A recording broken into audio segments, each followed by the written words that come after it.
And now, News 10 Today continues. Good morning, everybody. Joe Doucette here with the Nevada Department of Wildlife. And joining me this morning is Karen Vargas, and she is NDOW's Aquatic Invasive Species Coordinator for the state. Good morning, Karen. Good morning. You're out here because we've had some issues at South Fork. What has happened to South Fork as far as aquatic invasive species? Well, we've had some positive DNA results come back indicating that there is something going on in the system. We don't know at this point. We have not found, for example, any mussels, quagga mussels themselves, or zebra mussels for that matter. But what we have is positive DNA results. Those can be from a dead mussel that somebody transported in. It could have been a watercraft that had dead mussels on it. That's what we're hoping for. Worst case scenario is somebody came in with a contaminated watercraft that had live quagga mussels, and they introduced them to South Fork Reservoir. Okay. And quagga mussels are an aquatic invasive species, and they're the ones that we're most concerned about right now because they're the ones having the biggest impact. But there's lots of other aquatic invasive species out there, aren't there? Yes, we have. In Nevada, we have problems with Eurasian water milfoil. The western part of the states has problems with those. Asian clams, which have been here for many years, we have a problem with. New Zealand mud snails.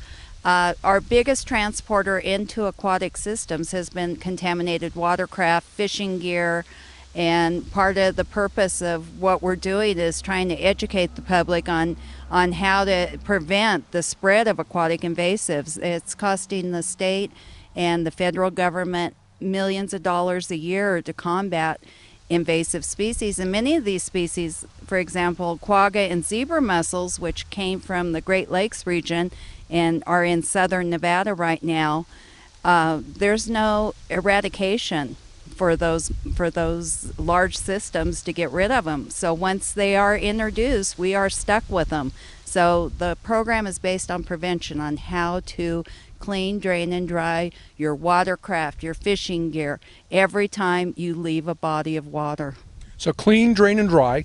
And by dry, we mean not just, for a couple hours. We mean for a pretty decent length of time. Yes, for example, like waders, we ask if you've been in a water that has anything, you should always, whenever you leave a body of water, whether it has an invasive species or not, just assume it does, you should always clean off everything. You get all the weeds off, all the seeds off. You clean it off with portable water. Get everything off. Your boots, wader boots, you have to use a scrub brush. Get everything off, and then you dry. And so it's clean, drain, and dry. For waders and things like that, you set them out in the sun, and you have to set them out for several days and make sure everything is completely dry to kill the organisms. Okay, now the other day you guys had a training session for a decontamination station, inspection station out there. What is that process like? We got about a minute and a half. At South Fork Reservoir right now, we are setting up a mandatory inspection station for both entering and exiting the lake. We are slightly short of staff right now, but we will have somebody there 5 days a week, and they will be checking watercraft to make sure they're not bringing anything in. And then also, in case South Fork Reservoir is infected with quagga mussels, to make sure when people leave that they're draining all the water out of. You basically pull your drain plug, you mop up all the water in your boat, and make sure it sits out. Then, for example, in the month of September in the Elko area, you're talking about letting it sit for about 7 days in the sun to dry out. It's a long period.